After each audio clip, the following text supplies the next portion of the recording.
À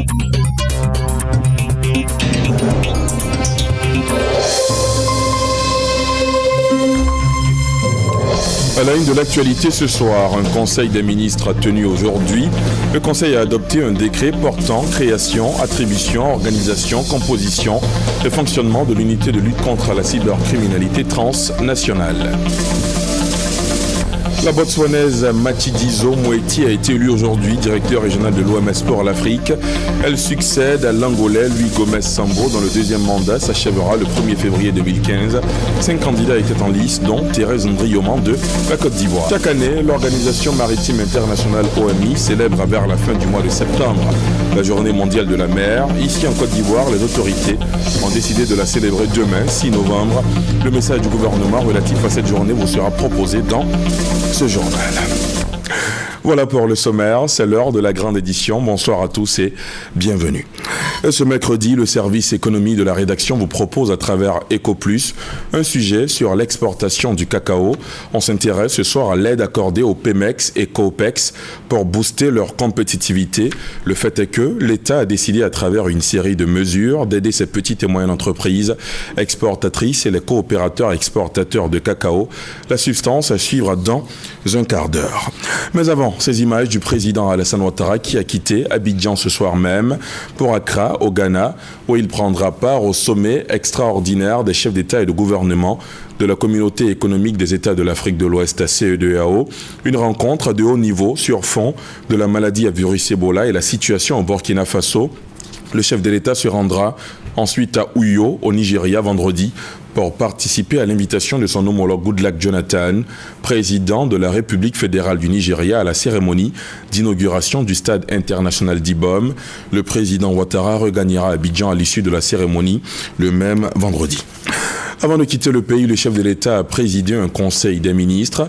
Le conseil a adopté un décret portant création, attribution, organisation, composition et fonctionnement de l'unité de lutte contre la cybercriminalité transnationale, UCT.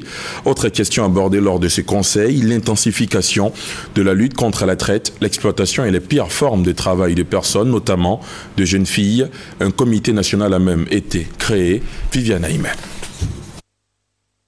Des décisions importantes en matière de lutte contre de nouvelles formes de criminalité ont été prises par le Conseil des ministres de ce mercredi 5 novembre tenu au palais présidentiel sous la présidence du chef de l'État, le président Alassane Ouattara. Le Conseil des ministres a ainsi décidé la création d'une unité de lutte contre la cybercriminalité en plein essor avec l'implantation des nouvelles technologies de l'information et de la communication. Le Conseil a adopté un décret qui porte création, attribution, organisation, composition et fonctionnement de ce qui s'appelle l'unité de lutte contre la cybercriminalité transnationale, en abrégé UCT. L'unité de Côte d'Ivoire est chargée, en synergie avec celle des autres pays, de collecter, d'analyser les informations et de mener des enquêtes sur les faits de trafic illicite, de drogue, de criminalité transnationale. L'autre nouvelle forme de criminalité sur laquelle s'est penché le Conseil des ministres concerne la traite et l'exploitation abusive des jeunes filles ivoiriennes, devenue désormais une activité lucrative pour de nombreuses personnes au travers de divers commerces de distraction nocturne ou encore de placement de ces jeunes filles dans des emplois de bonne à tout faire dans des pays du Proche et du Moyen-Orient.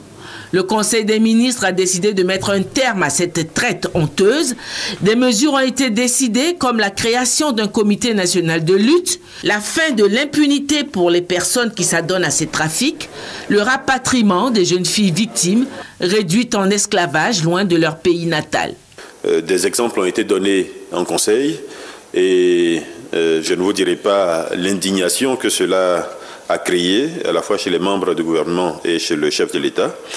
Indignation qui nous pousse à prendre des mesures fortes pour protéger ces personnes-là et en particulier les jeunes filles concernées. Le Conseil des ministres a en outre fait un bilan de l'état d'exécution du programme d'action du président de la République.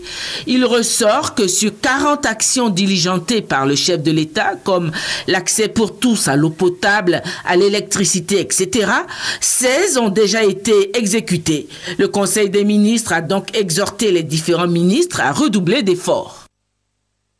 Je vous le disais en titre, la Botswanaise Matshidiso Moeti a été élue aujourd'hui directeur régional de l'OMS pour l'Afrique.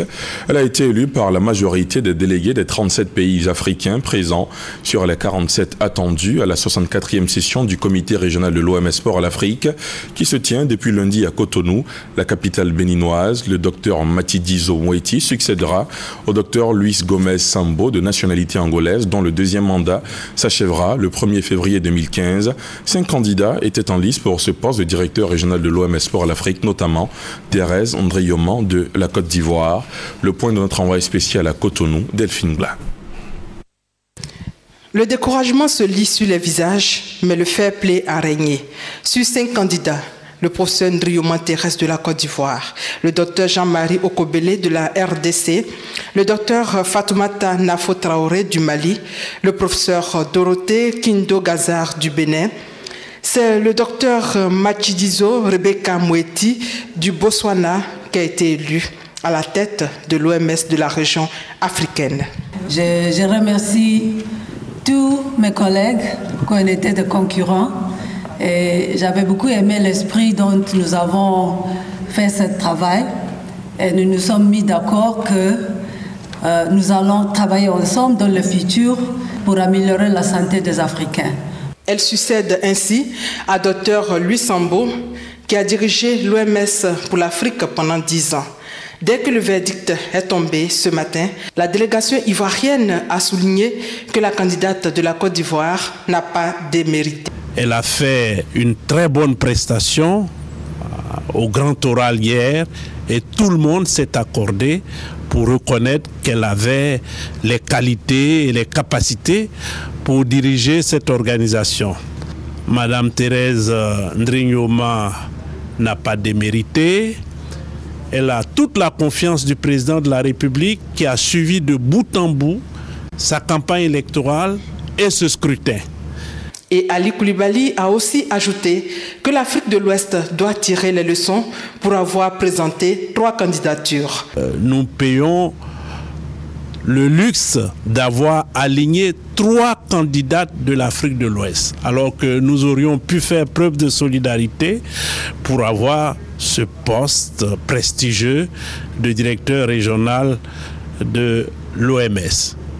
Pour le ministre ivoirien de la Santé, il y a des choses à revoir au niveau de l'OMS. À l'avenir, il faudra également que certaines dispositions qui ne figurent pas et qui représentent un vide juridique dans les textes de l'OMS en tant que ministre de la Santé, je pense que je vais soulever cela lorsque nous allons nous trouver en session. Il faudrait que les textes de l'OMS soient clairs. La candidate de la Côte d'Ivoire, celle qui a placé la santé au cœur de l'émergence, garde toujours espoir. Je garde beaucoup d'espoir pour me mettre au service de l'Afrique à d'autres occasions. Et je voudrais franchement remercier le président de la République pour la confiance placée en moi, pour tous les efforts qu'il a fait, son implication personnelle. La candidate du Botswana élue sera présentée au conseil exécutif de l'OMS qui va entériner son élection en janvier 2015 avant sa prise de fonction en février 2015 pour 5 ans. Et on retourne au palais présidentiel où le chef de l'État a eu un entretien avec le président du comité de sanctions du Conseil de sécurité des Nations Unies pour la Côte d'Ivoire. Il a ensuite reçu le directeur des opérations de la Banque mondiale dans le pays. On fait le point avec Viviane Aïmé.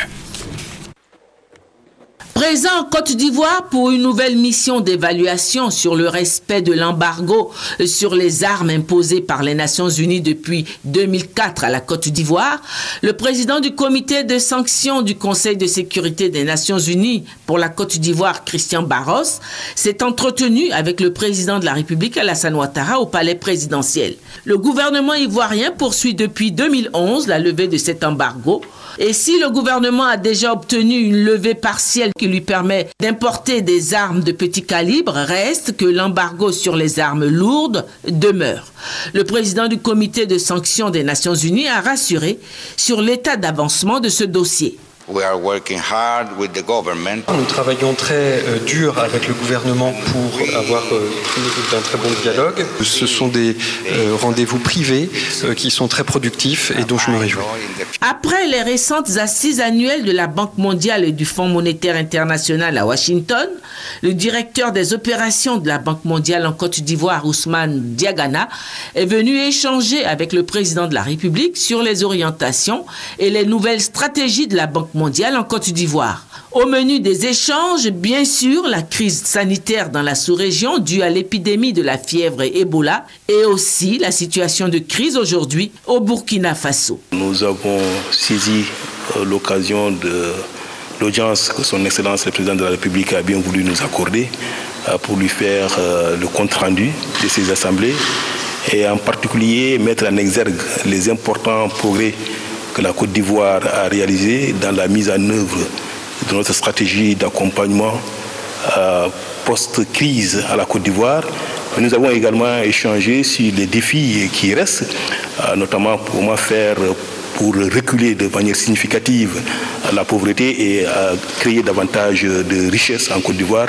Le deuxième point, la région ouest-africaine est confrontée à l'épidémie de la maladie à virus Ebola. Heureusement, grâce au leadership du président de la République et de tous les efforts qui ont été faits dans ces pays, la Côte d'Ivoire reste épargnée. Compte tenu de sa position centrale au niveau de l'Afrique de l'Ouest, nous avons échangé sur les voies et moyens de continuer à protéger la Côte d'Ivoire, mais en même temps de faire en sorte que l'expérience de la Côte d'Ivoire puisse être disponible auprès des autres pays afin que cette maladie puisse disparaître le plus tôt que possible. La Banque mondiale, à cet égard, a déjà mobilisé des ressources importantes, aussi bien pour la Côte d'Ivoire que pour les autres pays, et se tient à la disposition pour continuer à renforcer les services de santé ou le système de santé dans son ensemble, qui est le garant, le meilleur moyen justement de prévention contre cette maladie. Et finalement, évidemment, je suis directeur des opérations de la Banque mondiale pour la Côte d'Ivoire, mais je le suis également pour le Burkina Faso. Il était important pour moi de bénéficier des conseils du président de la République par rapport à la situation du Burkina Faso, qui est un pays non seulement voisin de la Côte d'Ivoire, mais c'est un pays qui est fragile et que par conséquent, dans notre volonté d'aider tous nos pays membres à sortir de la pauvreté, il est important que nous puissions voir comment approcher des pays comme ça qui entrent ou qui sortent de crise. Le Premier ministre Daniel Kablan-Duncan conduit en ce moment une délégation gouvernementale ivoirienne pour une visite en Inde. Le chef du gouvernement et son équipe prennent part à la double cérémonie du Forum économique mondial et le 16e sommet économique indien. Hier déjà, Daniel Kablan-Duncan a eu une importante rencontre avec des hommes d'affaires indiens. Il leur a vanté les performances économiques du pays. En ces termes, la Côte d'Ivoire a aujourd'hui l'une des plus rapides croissances économiques en Afrique et dans le monde. Le reportage de notre envoyé spécial à New Delhi, en Inde, Noël Niagno. New Delhi, capitale de la Fédération des Indes, ce mardi. Capitale pour 72 heures de la réflexion sur l'économie mondiale. Centre d'intérêt pour l'édition de World Economic Forum 2014 redéfinit le partenariat public-privé pour un nouveau départ. Arrivé la veille, aux environs de 23h heure locale, 16h30 à Abidjan, Daniel Kablan-Duncan, Premier ministre, ministre de l'économie, des finances et du budget, a situé les enjeux de sa présence à ce forum. Le président de la République nous a demandé donc de venir avec les ministres Billon et le ministre Jean-Claude Brou pour renforcer la coopération entre l'Inde et la Côte d'Ivoire. Écoutez, je pense qu'on est autour de 580 milliards à peu près d'échanges commerciaux entre l'Inde et la Côte d'Ivoire. Ça a bondi ces derniers temps fortement et nous devrons pouvoir aller plus loin. La deuxième raison, c'est pour rencontrer les autres investisseurs. Puis il s'agit d'un forum dans lequel les gens viennent de l'extérieur et nous pourrons aussi rencontrer les autres partenaires ici pour faire en sorte que, comme on l'a dit, donc, le secteur privé national et international soit bien sûr le moteur de la croissance en Côte d'Ivoire. Sans des rencontres avec le privé indien, la séance interactive à la Confédération des industries indiennes a servi de rampe de lancement au programme du Premier ministre. Des industriels indiens de tous les secteurs d'activité sont venus s'informer sur le potentiel économique de la Côte d'Ivoire, les opportunités d'investissement et sur les réformes structurelles qui sécurisent les investisseurs, leur investissement et font de la Côte d'Ivoire une destination à privilégier pour tout investisseur. Parce que la Côte d'Ivoire, c'est aussi la porte d'entrée de l'Afrique de l'Ouest avec un marché sous-régional de plus de 100 millions d'habitants. Le reste de la journée s'est fait à pas de course. Audience, panel, rencontres sectorielles en B2B avec un moment culminant de la journée, l'audience accordée au Premier ministre par le ministre indien des Affaires étrangères. Place maintenant à EcoPlus et ce mercredi, le service économie de la rédaction vous propose un sujet sur l'exportation du cacao. On s'intéresse à l'aide accordée aux Pemex et Coopex pour booster leur compétitivité. Les Pemex et Coopex, ce sont les petites et moyennes entreprises exportatrices et les coopérateurs exportateurs de cacao. Le fait est que l'État a décidé d'aider ces petites et moyennes entreprises à travers une série de mesures en vue, bien sûr, de les rendre plus compétitives face à la concurrence. EcoPlus ce soir est signé de Noël Niagno.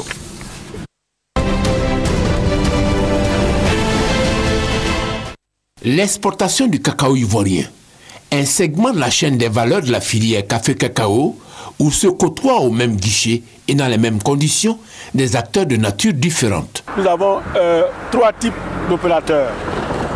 Il y a les multinationales qui dominent en général le commerce international. Et les multinationales ont derrière des groupes financiers et sont parfois régis en intégration. C'est-à-dire, il y a l'acheteur, il y a l'exportateur, il y a le transporteur, et il y a même le chocolatier et il y a la banque. A contrario, il y a les petits exportateurs. Cette différence de nature associée à la différence de moyens logistiques et financiers, vous avez au bout du compte un écart de compétitivité criant. Par exemple, sur les taux d'emprunt bancaire, nous empruntons en Côte d'Ivoire à 14-15%. Ceux qui ont la latitude d'emprunter à l'étranger empruntent à 2%. Quand vous prenez le transit, celui qui exporte 120 000 tonnes, quand il va voir un transitaire pour lui dire faites-moi une cotation sur 120 000 tonnes, le transitaire peut lui faire une cotation peut-être à 32, 20, 29 francs le kilo. Vous, quand vous partez voir un transitaire pour dire moi j'exporte 5 000 tonnes et 20 000 tonnes, faites-moi une cotation. Le transitaire va vous faire une cotation peut-être de 35, 36 voire 40 francs le kilo.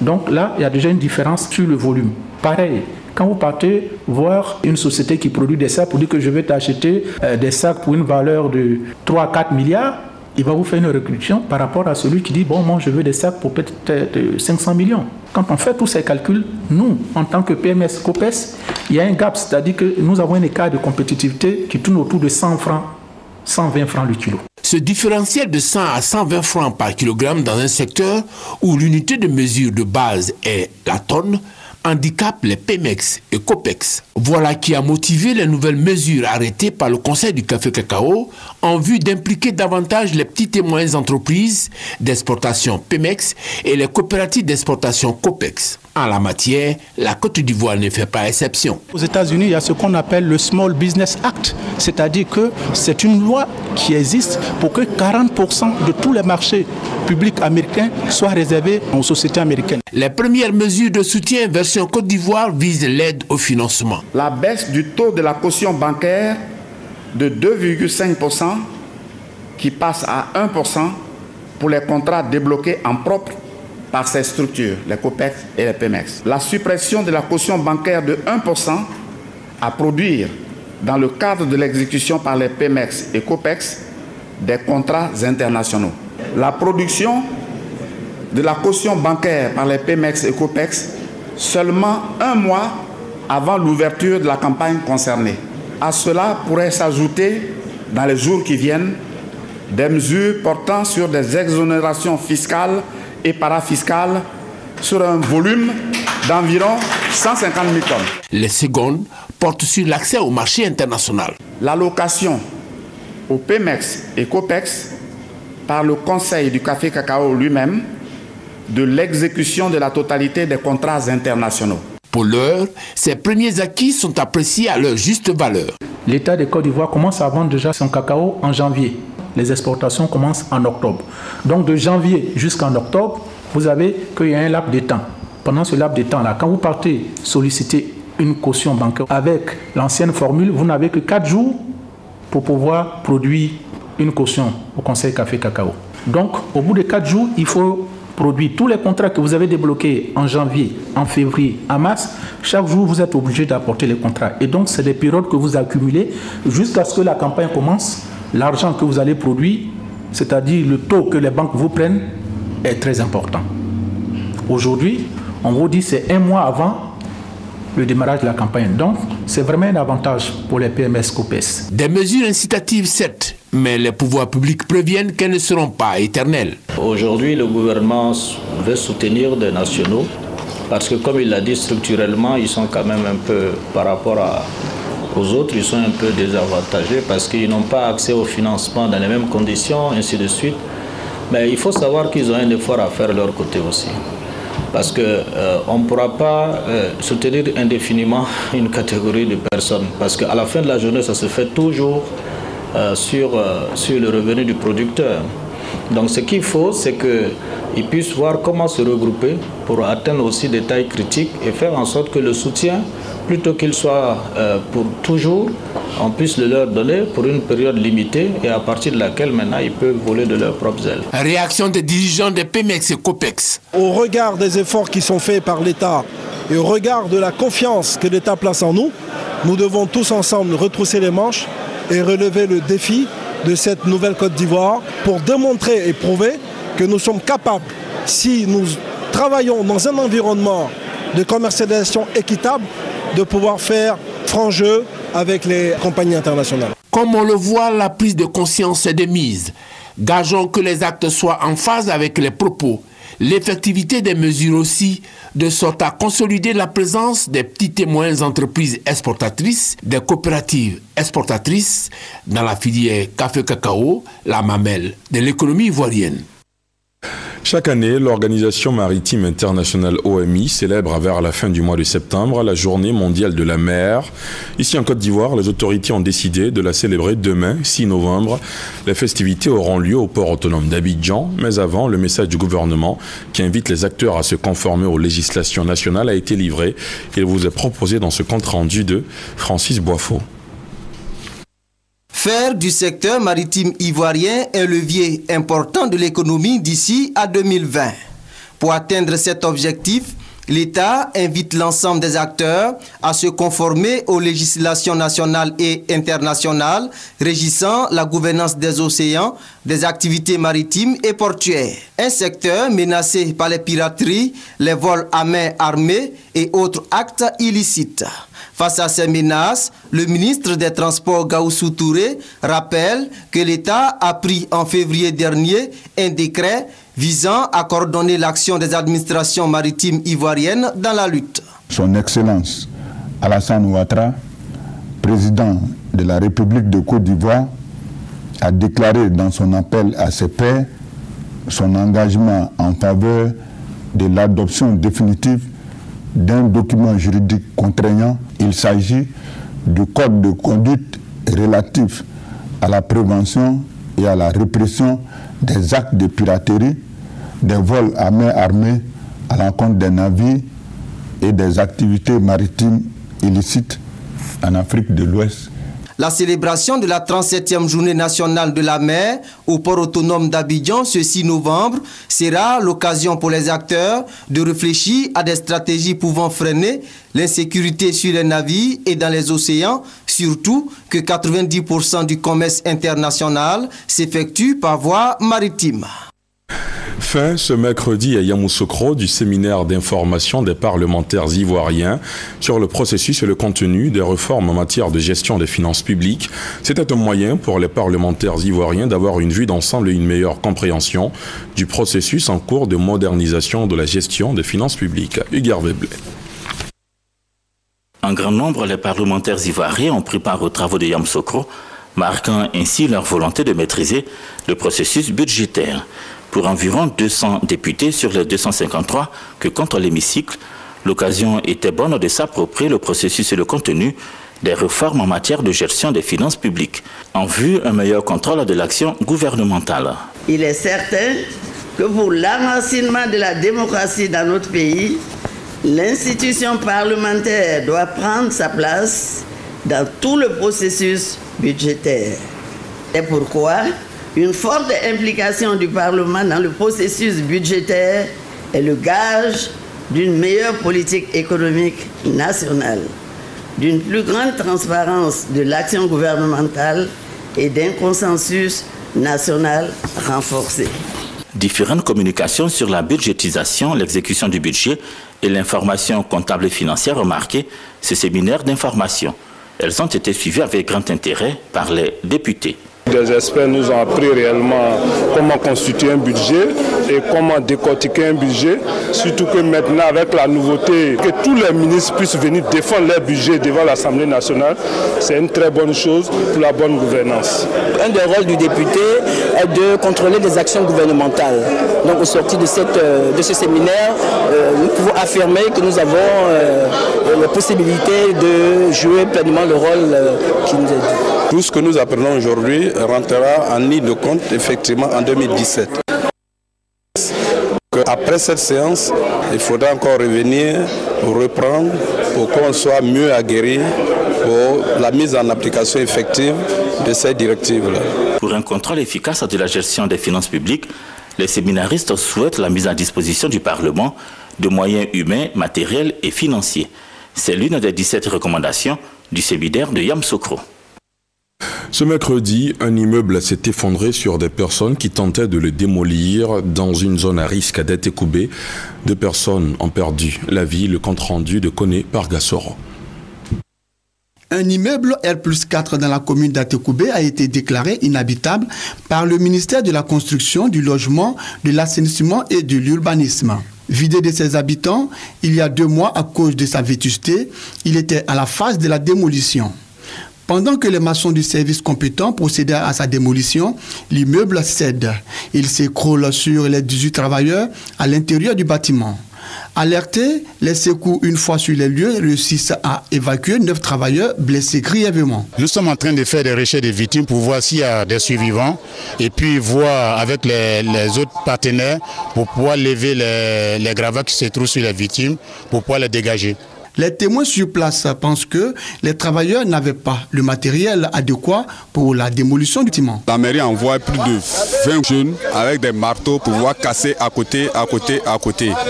Or qu'on ne peut pas casser un immeuble comme ça.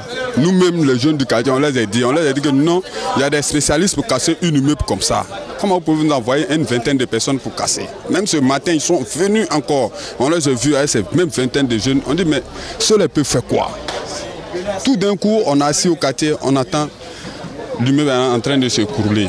9 autres restent toujours coincés sous les décombres. En vue de les extraire, du matériel est acheminé sur le lieu de l'incident. Pour l'heure, aucun bilan n'a encore été communiqué par les services de secours. On termine sur ces images du président Alassane Ouattara. Je vous l'avais annoncé, il a quitté Abidjan ce soir. Eh bien, il est arrivé à Accra au Ghana où il prendra part au sommet extraordinaire des chefs d'État et de gouvernement de la Communauté économique des États de l'Afrique de l'Ouest, CEDEAO.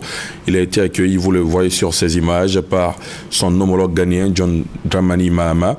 Une rencontre de haut niveau sur fond de la maladie à virus Ebola et la situation au Burkina Faso. Le chef de l'État se rendra ensuite à Uyo, au Nigeria, vendredi, pour participer à l'invitation de son homologue Goodluck Jonathan, président de la République fédérale du Nigeria, à la cérémonie d'inauguration du stade international d'Ibom. Le président Ouattara regagnera Abidjan à l'issue de la cérémonie le même vendredi. C'est la fin de cette demi-heure d'information. Merci de l'avoir suivi. Je vous souhaite de passer une excellente soirée sur la chaîne qui rassemble. Demain 20h, vous avez rendez-vous avec Marie-Laure Ongoran. Moi, je vous dis à très vite. Bonsoir.